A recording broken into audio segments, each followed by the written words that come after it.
하나님 아버지 감사합니다. 우리를 사랑하시고 인도하셔서 귀한 예배의 이 시간을 허락하여 주셔서 감사합니다. 하나님, 우리 성도들 이 코로나 위기로부터 다 승리하게 해 주시고, 또 약간의 우울감과 또 좌절감과 또 두려운 마음이 우리 가운데 있을 텐데, 하나님 그 모든 것들을 믿음으로 이기며 승리할 수 있도록, 또 참된 평화를 누릴 수 있도록 하나님 함께하여 주옵소서. 이 시간 말씀을 나눌 때 하나님 전하는 전하, 또 듣는 우리 귀한 성도들의 마음을 붙들어 주시고 온전한 은혜와 예배가 되게 하여 주옵소서. 감사하고 거룩하신 예수 그리스도 이름으로 기도하옵나이다. 아멘. 오랜만에 만나서 반갑습니다. 오늘 좌우로는 인사 못하시겠지만 제가 대표해서 인사하겠습니다. 반갑습니다. 사랑합니다. 아니, 옆에 인사님 하시라고요. 그래도 얼굴 보고 싶죠? 네, 나가시면서 인사하시고 합니다.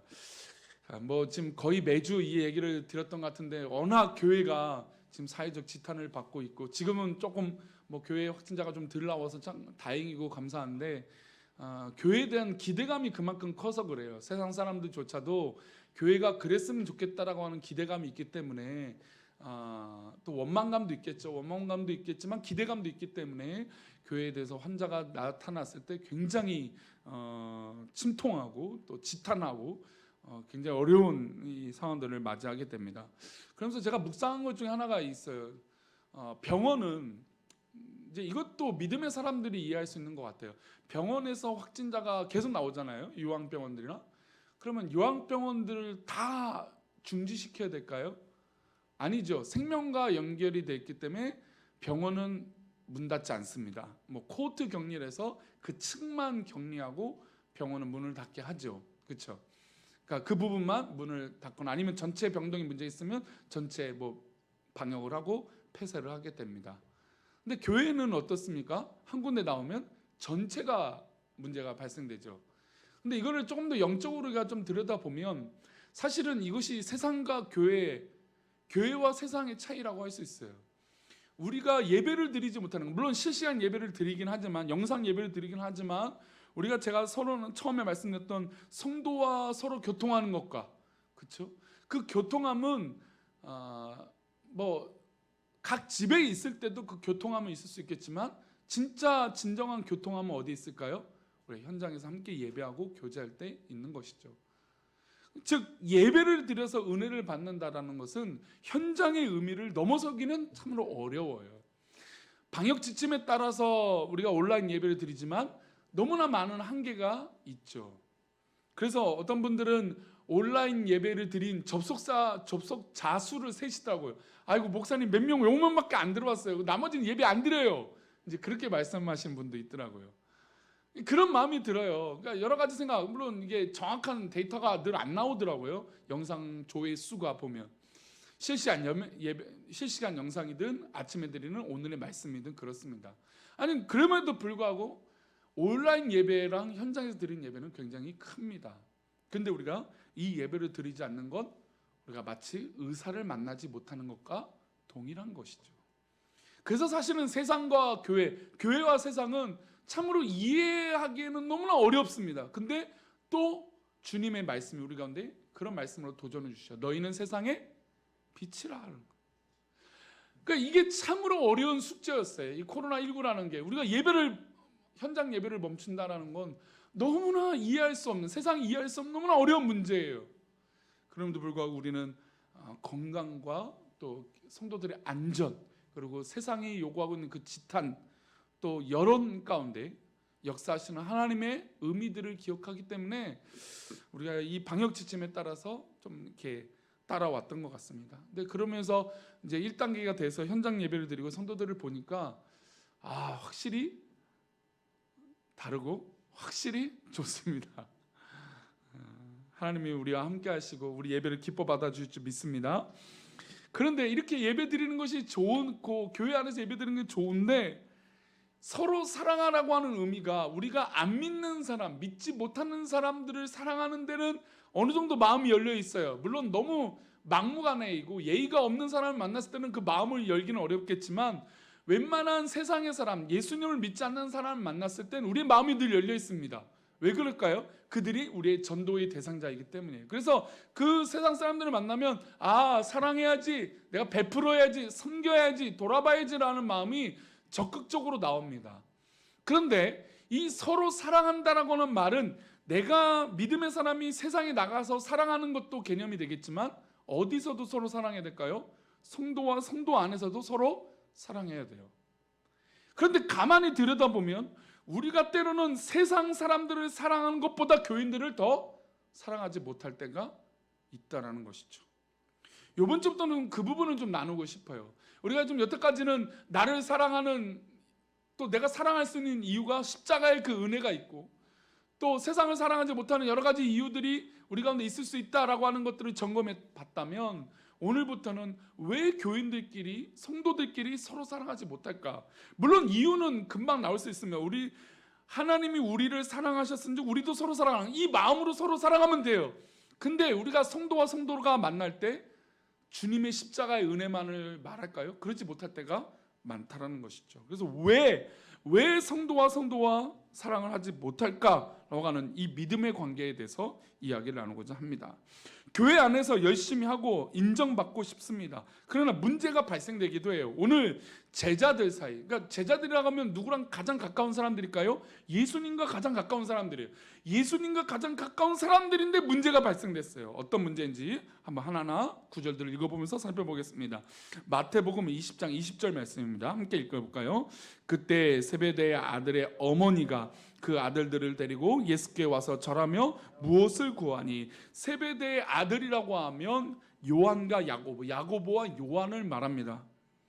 야고보 요한하면 그래도 예수님께서 가장 각별하게 12제자 중에서도 베드로, 안드레, 야고보, 요한 뭐 이렇게 하면 늘 구별된, 또 앞서 나가는 제자들 중에, 열심히 있는 제자들 중에 좀 각별한 제자들 뽑으라면 이들을 말할 수 있죠. 근데 그 제자들이 등장하는 것이 아니라 야고보와 요한의 누가 나옵니까? 어머니가 등장합니다. 그 어머니가 그 아들들의 손을 잡고, 야고보 요한의 손을 잡고 예수께 와서 절합니다. 그래서 구해요. 그러니까 여기까지 오면은 우리 모든 성도들의 동일한 모습이에요. 뭐 목사한테든 예수님께든 어떤 구하는 것들이 성도들의 가운데 있어요. 그래서 뭐 자녀의 손을 잡든 남편의 손을 잡든 누구의 손을 잡든 와서 엎드려 하나님 앞에 기도합니다. 기도하니까 이 기도 내용들이 참으로 뭐 당연히 다 와닿고 도전이 되겠죠. 근데 어떤 기도의 내용일까요? 어머니가 야고보와 요한의 어머니가 이렇게 말합니다. 우리 21절 말씀 읽어보겠습니다. 시작. 예수께서 이르시되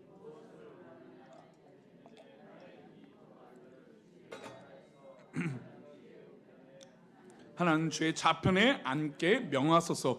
예수께서 이르시되, 자, 기도하러 왔으니까, 엎드려 구하러 왔으니까 당연히 우리 주님은 언제나 우리에게 무엇을 원하느냐 물으십니다. 근데 나의 이 아들에 대해서 어머니가 얘기하는 게, 이 두 아들을 주의 나라에서 하나는 주의 우편에 하나는 주의 좌편에 앉게 해 주옵소서, 명해 주소서. 그러니까 지금 정해달라는 겁니다. 어머니가 와서 예수님, 우리 두 아들을 지금 명령해 하셔서 하나는 좌에 하나는 우에 앉게 해주세요. 가장 가까운 자리에 차지할 수 있도록 예수님 허락해 주세요라고 요구하고 있습니다. 인정받고 성공하고 싶은 마음이에요. 이 마음은 사실 뭐 세상 사람들뿐만 아니라 우리 모든 성도들에게 똑같아요. 여기 앉아 계시는 우리 성도들 가운데 목사나 또 목사님하고 목사랑 예수님을 동일시하는 건 절대 아닙니다. 이 목사는 교회를 대표하다 보니까 목사에게도 인정받고 싶어하는 이 욕구들이 있어요. 저도 우리 성도들에게 인정받고 싶어하는 욕구가 있어요. 그런 열심, 사람을 인정받으면 더 좋으니까 그런 거예요. 더 나아가 믿음으로 예수님께 인정받고 싶어요. 이건 누구나 동일해요. 그 열심을 나쁘다라고 말할 수 있는 사람이 있을까요? 물론 우리가 이 표면적으로 이것이 좀 과하다는 건 다 알고 있으니까 문제가 있다 보지만, 아니 여기 성도들 가운데 내가 이렇게 헌신하겠습니다, 내가 그쪽 가서 열심히 하겠습니다, 이렇게 말하는 열심들을 누가 뭐라고 할 수 있을까요? 없어요. 지금 이 열심은 게다가 야고보 요한이에요. 그럼 제자들 중에서도 가장 인정받고 열심 있는 제자들이에요. 그러니까 누가 생각해도 저 두 사람은 뭐 베드로가 좀 기분 나쁠 수는 있겠지만 야고보 요한이 예수님 좌우편에 있는 거 뭐 그럴 수도 있어요. 왜냐하면 워낙 열심히 했던 또 인정받던 제자들이기 때문이죠. 그러니까 어머니도 그걸 알겠죠. 제자들 중에 우리 자녀가 그래도 좀 열심히 하는 척이고 예수님께 칭찬도 많이 받으니까 내가 어머니로서 예수님께 직언을 좀 해드려야겠다, 간곡하게 부탁을 한번 해봐야겠다라고 말씀을 의뢰하러 왔던 것이죠. 그래서 내 한 아들은 우편에, 내 한 아들은 좌편에 앉게 해주세요. 그리고 지금 명령으로 내려주세요라고 말씀하고 있어요. 요구하고 있어요. 인정받고 성공하고 싶기 때문에 그것은 세상에서나 교회 안에서도 마찬가지예요. 교회 안에서도 내가 봉사하는 게 인정받고 내가 봉사하는 게 성공되어지길 원하고 내가 봉사하는 게 모든 사람들이 저 위치에 오를 만하다. 아침에 당회를 하다가 우리 안수 집사님 권사님들을 언제 뽑아야 될까 이제 저희는 계획 가운데 내년에 이제 코로나 때문에 미뤄졌기는 내년 초에 이제 뽑으려고 하고 있습니다. 우리가 직분이란 게 있어요. 뭐 권찰, 집사, 뭐 안수 집사, 권사, 장로, 목사, 뭐 직분들이 있습니다. 근데 제가 누누이 말씀드리지만 교회 안에서 직분은 상하 위아래를 나누지 절대로 아니에요. 내가 안수 집사 10년을 했기 때문에 당연히 장로가 돼야 된다. 내가 뭐 집사가 몇 년이 됐기 때문에 안수 집사가 당연히 돼야 된다. 이것이 아니라는 것이죠. 지금 예수님이 원하는 관점과 어머니가 바라는 관점이 조금 차이가 있어요. 아니 교회 안에서는 인정받고 싶고 누구나 열심히 하고 싶은 건 다 마찬가지예요. 아니 여기 누구도 뭐 목사가 안 알아주는 그런 몰라주는 그런 일 하고 싶은 사람이 어디 있습니까? 아니 뭐 말로는 그래요. 그냥 빚도 없이 소금도 없이.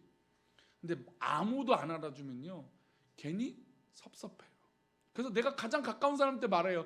내가 이거 해요. 내가 이거 했다고. 그게 꼭 나쁜 건 아니에요. 왜냐하면 본능적인 것이거든요. 그런데 중요한 건 관점이 다르다는 거죠. 목적이 다르다는 겁니다. 지금 좌편에 있고 우편에 있는 거 그럴 수 있어요. 이들 제자 야고보 요한은 워낙 뭐 촉망받는 제자니까 열심히 있는 제자니까 좌편에 우편에 앉을 수 있습니다. 그런데 예수님의 목적이 달랐다는 거예요. 이게 교회 안에서 이루어지는 방향과 목적이 그만큼 중요합니다. 누구나 열심히 해요. 누구나 수고해요. 누구나 교회 안에서 칭찬받고 싶어요. 이것을 전 나쁘다고 말하고 싶지 않아요. 다 인정받고 다 칭찬받아야죠. 그런데 주 안에 있는 목적이라는 게 있다는 것이죠. 우리 22절 말씀, 예수님께서 그 이야기를 듣고 대답하십니다. 읽어볼까요? 예수께서 대답하여 이르시되 너희는 너희가 구하는 것을 알지 못하는도다. 내가 마시려고 하는 잔을 너희가 마실 수 있느냐? 그들이 말하되 할 수 있나이다. 지금 예수님은 역으로 질문하고 있어요. 내가 마시려고 하는 이 잔을 너희가 마실 수 있느냐? 그랬더니 제자들 모두 다 야고보 요한이 이렇게 말하면 내가 마실 수 있습니다. 내가 할 수 있습니다. 우리 모든 성도들이 물으면 다 할 수 있습니다라고 말하는 것이에요. 그런 열심과 수고는 다 있다는 거죠. 그런데 예수님이 갖고 있던 목적이 어떻습니까? 달라요. 교회를 향한 수고하고 헌신하는 건 우리 성도들 다 동일해요. 누가 잘하고 누가 못했고 말할 수 없습니다. 그러나 예수님이 요구하시는 목적이라는 것이 있습니다. 예수님이 마시려고 하는 잔입니다. 그 잔은 무엇입니까? 바로 십자가를 향하여 나아가는 것이에요. 예수님은 높아지시려고 이 땅에 오신 것이 아니라 십자가의 죽음으로 우리를 사랑하시려고 이 땅에 오신 것이죠. 그 잔을 마시기 위해서 이 땅에 왔는데 지금 엉뚱한 얘기를 하고 있는 것이죠. 하나는 우편에, 하나는 좌편에. 근데 제자들에게 다시 역으로 물었어요. 너희들이 이 잔을 마실 수 있느냐? 예수님이 말하는 진정한 잔이 있는데 이 잔을 마실 수 있느냐? 그랬더니 여태까지 헛것 배운 것이죠. 제자들이 다 할 수 있다는 겁니다. 이 잔이 뭔지도 모르면서 그 잔이 무엇이냐고 묻지도 않으면서 할 수 있습니다. 예수님. 그러니까 결국 이들의 마음에는 무엇이 중요한 것입니까? 우편과 좌편이 더 중요한 것이죠. 이 뭐 좌편과 우편은 설명드리지 않아도 될 거예요. 뭐 나에게 가장 측근이라고 하는 가장 중요하게 명령을 내리면 우측 좌측에 있는 가장 가까운 사람에게 그 명령과 권력을 주는 것이죠. 근데 그 권력과 그 권한을 이 제자들이 착각했던 것입니다. 그 제자들의 그 어머니도 착각을 하고 있었던 것이죠. 그래서 그 대답을 들었습니다. 예수님, 우리가 할 수 있습니다. 그 잔을 마실 수 있습니다 라고 대답한 그 대답에 예수님이 이렇게 말씀하십니다. 우리 23절입니다. 23절 말씀 있습니다. 시작. 이르시되 너희가 과연 내 잔을 마시려니와 내 좌우편에 앉는 것은 내가 주는 것이 아니라 내 아버지께서 누구를 위하여 예배하셨든지 그들이 얻을 것이니라. 자, 좌편에 우편에 앉을 수 있습니다. 좌편에 우편에 가까이 올 수도 있어요. 예수님과 하나님과 가까이 갈 수 있어요. 그들이 얻을 것은 지금 예수님이 정하는 게 아니라는 것입니다. 내 잔을 마시는 이 부분이 중요하다라고 말씀하신 것이죠. 그리고 내 좌우편에 앉는 것은 내가 주는 것이 아니라 내 아버지께서 누구를, 그러니까 이것은 특정한 사람이 아니라는 겁니다. 근데 이 부분을 이제 해석해서 이제 천국의 상급론을 얘기하시는 분은 이 땅에서 하나님 앞에 열심히 최선을 다해서 살면 천국에 가장 가깝게 갈 수 있다. 이 누구가 내가 될 수 있다라고 이야기를 합니다. 저는 이 상급론이 여러 가지 의미로 나중에 이제 후에 설명을 드리겠지만 이 상급론이 정말 절대적으로 이 땅에서 하는 그 모습만을 보시고 상급을 주신다. 그러면은 천국 가서 뭐가 발생하게 되냐면 약간의 오류가 우리가 생각하면 천국을 안 가봤으니까 모르겠지만 약간의 오류와 의심이 들 수 있는 게 뭐냐면 천국에서 뭐가 생길까요? 차별이라는 게 생겨요. 그러니까 누구는 좋은 상급 받고 누구는 낮은 상급을 받게 되잖아요. 누구는 가까이 하나님 앞에 갈 수 있고 누구는 멀리 있게 되잖아요. 그러니까 우리가 생각하는 차별이 있을 수 있어요. 그래서 이 상급론이라는 것이 굉장히 해석하는데 좀 많이 고민들을 할 필요가 있습니다. 어쨌든 아버지께서 누구를 위하여 예비하셨든지 그것이 우리들에게 문제가 아니라 이 잔, 진짜 잔을 마시는 것이 중요합니다. 예수님이 이렇게 얘기하셨어요. 근데 그 다음 문제가 이제 일어나요. 이 상황을 지켜봤던 제자들이 기분이 나쁘기 시작했습니다. 우리 24절 말씀입니다. 24절 말씀 읽겠습니다. 시작. 10제자가 듣고 그 두 형제에 대하여 분이 나머지 10제자가 화가 났어요. 화딱지가 났죠. 아니 니네만 잘나서 좌우편에 앉냐? 우리도 열심히 하고 있고 우리도 예수님의 제자인데 너는 어떻게 너희들은 그렇게 할 수 있냐라고 화가 나고 질투가 나고 열심히 나요. 또 여기서 어떤 사람은 왜 우리 어머니는 저렇게 야고보 요한의 어머니처럼 열심히 하지 않을까? 막 그런 얘기도 하겠죠. 뭐 여러 가지 상황들, 여러 가지 생각들을 많이 했을 거예요. 왜 너희들만 좌우편에 앉아갖고 예수님 가까이 권력을 받으려고 하느냐? 막 이런 생각들을 했겠죠. 그러면 이 상황이 뭐가 깨진 상황일까요? 서로 사랑하는 게 깨진 거예요. 너가 잘났니? 내가 잘났니? 너희들이 말했니? 말하지 않았느니? 뭐 이것저것 따지면서 차별화와 또는 화가 또 분열이 생기기 시작했습니다. 그래서 예수님이 이 분열이 일어난 제자들을 불러놓고 이야기하십니다. 왜냐하면 지금 예수님 지켜보고 계시잖아요. 분열이 일어나고 너희들이 어떤 시기와 질투를 있는 것을 다 알고 계시기 때문에 제자들을 다 불러 모으십니다. 25절 말씀입니다. 읽겠습니다. 시작. 예수께서 제자들을 불러다가 이르시되 이방인의 집권자들이 그들을 임의로 주관하고 그 고관들이 그들에게 권세를 부린 줄을 너희가 알고. 자, 우리가 알고 있는 권력과 힘은 집권자들이 그들을 불러서 그들에게 권력을 주고 체계를 주고 뭐 어떤 이런 권세를 주는 것, 이것이 너희들이 생각하는 하나님 나라의 권력인 걸로 너희가 생각하지만 그것이 아니다라는 것이죠.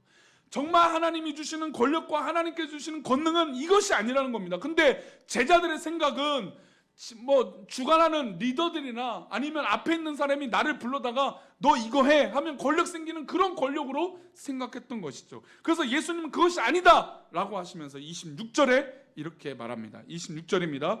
너희 중에는 그렇지 않아야 하나니 너희 중에 누구든지 크고자 하는 자는 너희를 섬기는 자고. 자, 역설이에요. 너희가 크고자 하면 오히려 작아진다는 것입니다. 크고 싶으면 오히려 섬기는 자가 되라고 27절에 이어서 이렇게 얘기합니다. 27절입니다. 있습니다. 시작. 너희 중에 누구든지 으뜸이 되고자 하는 자는 너희의 종이 되어야 하리라. 자, 그러면 이것을 정리해서 하나로 만들면 우리가 서로 사랑하지 않는다는 건 우리 사이에 누군가 으뜸이 되고 있기 때문이에요. 누군가 내가 잘났다라고 하는 권력이 있다라고 생각하기 때문에 그 관계가 깨지기 때문이죠.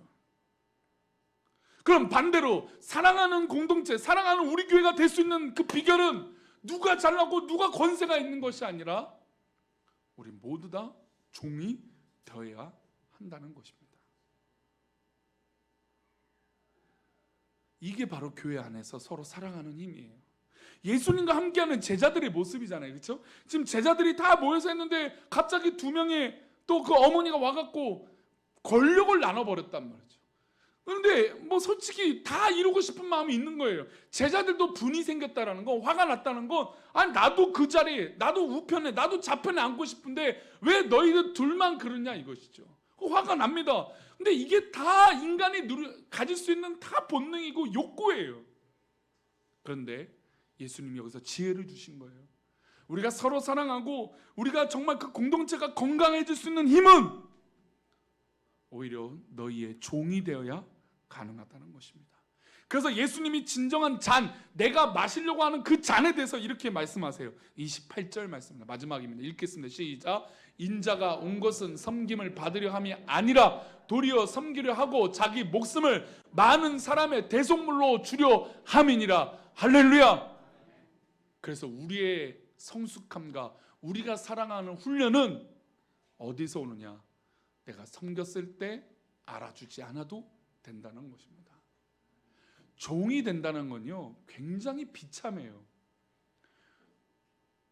종으로 살아보신 경험이 있을지 모르겠지만 종이 된다는 건 굉장히 기분 나쁜 일입니다. 종이 된다는 건 내가 자존심이나 내 상황에 대해서 이야기할 수 있는 것이 아무도 없어요. 종이 싫으면, 주인이 싫으면 내가 떠나야 되죠. 기분이 나쁘면 내가 떠나는 수밖에 없어요. 종이 그래요. 그래 비참해요. 그래서 도망치는 거죠. 근데 그 도망친다고 해서 그 사람이 절대로 주인이 될 수 있습니까? 그 사람이? 아니에요. 종이 된다라는 건 우리가 뭐 우리 장로님들도 보시면 아시겠지만 장로님들도 이제 장로 임직 받고 장립 받을 때 어떻습니까? 선서하면서 내가 성도들의 종이 되고 교회의 종이 되고 목사와 함께 사역하겠다라고 하는 종의 의미로 선서를 하게 됩니다. 우리 성도님들 직분 다 그래요. 목사도 마찬가지입니다. 종이 되어져야 돼요.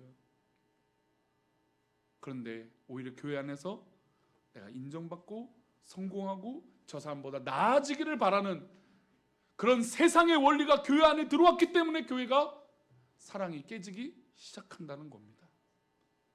저는 우리 사랑하는 우리 교회 공동체가 모두 다 이 목사로부터 시작해서 모두 다 종이 되기를 축원합니다. 종이 된다는 건 굉장히 비참한 일이에요. 그러나 우리 주님께서 섬김을 받으려 한 것이 아니라 오히려 섬기려 하셨던 종의 모습처럼 우리도 이 땅 가운데 그렇게 산다면 아마도 천국 가운데 가장 하나님과 가까운 곳에서 우리가 예배하는 그런 은혜가 있게 될 줄 믿습니다. 예수님의 삶이 우리의 목적이에요. 예수님 삶의 가치가 바로 우리의 목적입니다. 그러니 우리 사랑하는 우리 교회 성도들은 앞으로 우리 교회가 종이 되는 교회가 되었으면 좋겠습니다. 물론 세상은 이렇게 말해요.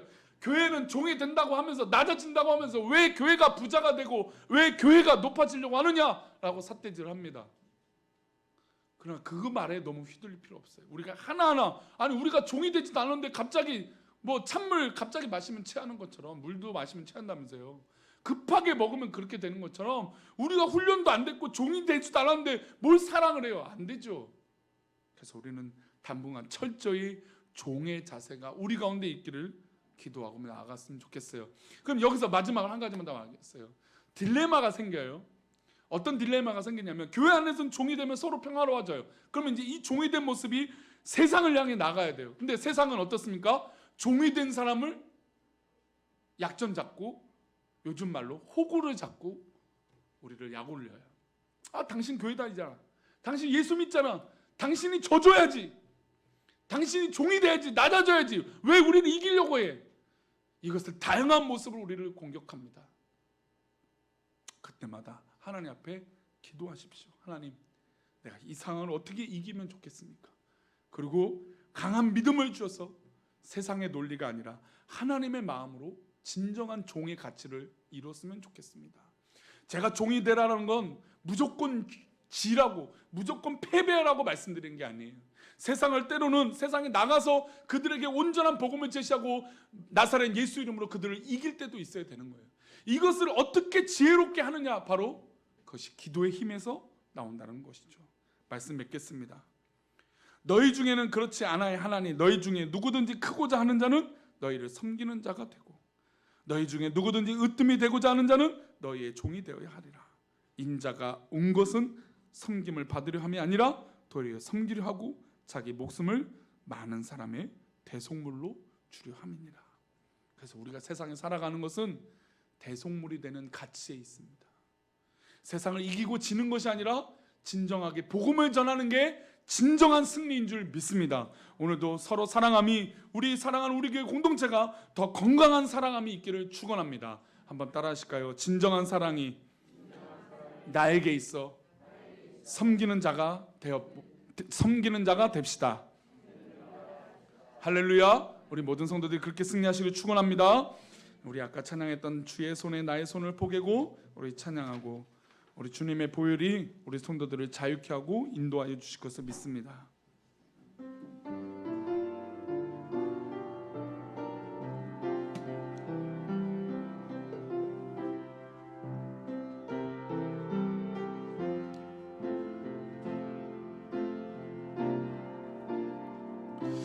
주보혈 날 정결케 하고 주보혈 날 자유케 하니 주 앞에 예배하는 이 시간 나의 모든 것을 주께 드리네. 주의 손 날 위에 지키셨고 주의 발 날 위에 박히셨으니 이제는 내가 사는 것이 아니요 오직 주를 위해 사는 것이라.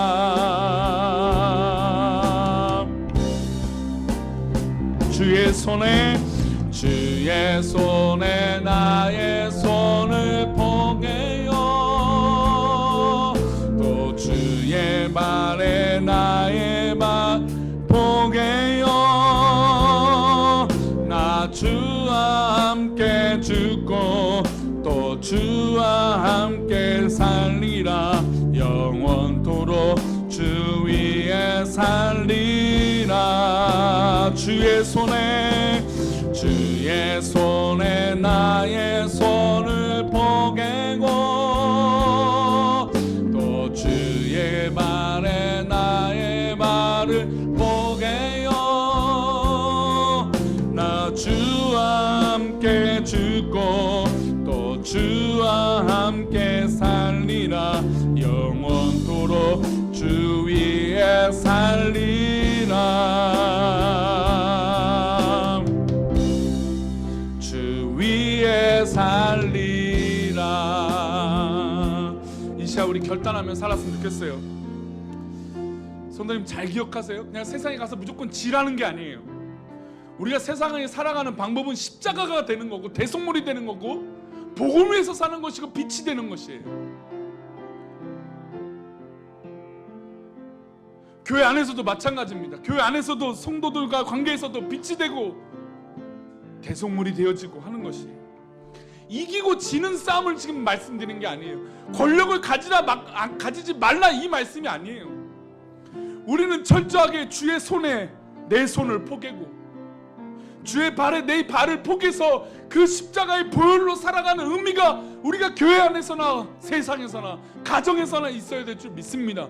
이 시간 우리 하나님 앞에 기도할 때 하나님 내가 주님의 보혈로 살아가길 원합니다. 주의 십자가의 진정한 의미가 우리 가운데 있기를 원하고 내 믿음 가운데 진정한 예수의 십자가가 있기를 축원합니다.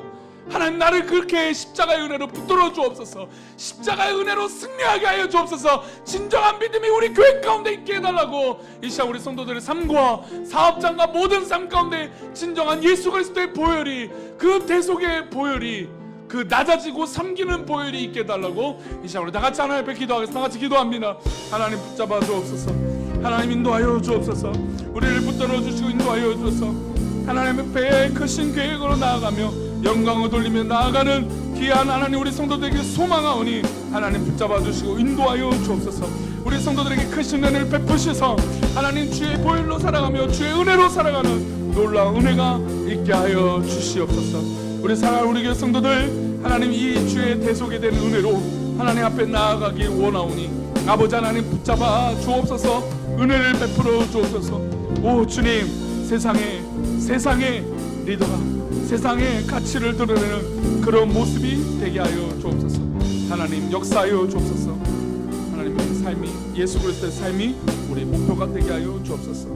그렇게 되기를 원하옵고 거룩하신 예수 그리스도의 이름으로 기도합니다.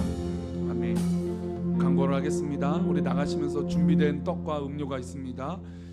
그래서 이렇게 한꺼번에 다 나가시면 조금 있어요. 그래서 우리가 포옹이나 손을 잡고 악수할 수는 없지만 우리가 손 주먹 악수하고 이러시면서 좀 서로 인사도 하시고 이렇게 하시고 떡과 음료를 준비된 걸 받아가시고 그리고 돌아온 토요일에 또 위임식과 이전 예배 때 오셔서 함께 은혜를 나누시고 우리 돌아온 현장 예배도 문제가 발생되지 않도록 함께 기도해 주시면 나아갔으면 좋겠습니다. 축도함으로 예배를 마치겠습니다. 이제는 우리 주 예수 그리스도의 은혜와 아버지 하나님의 크신 사랑과 성령님의 감화 감동 위로 교통하심이 오늘 말씀을 듣고 우리가 무조건 지는 것이 아니라 진정한 예수 그리스도의 십자가의 삶으로 살겠다라고 고백한 우리 성도들의 그 믿음의 고백 위에 또 그 고백으로 살아가는 사업터와 직장과 모든 가정의 삶 위에 남편과 아내와 자녀들과 우리 부모님과 우리 모든 주변의 가족들 위에 환경들 위에 또 특별히 이 나라 이민족 위에 이제로부터 영원까지 함께 계시기를 간절히 축원합나이다. 아멘.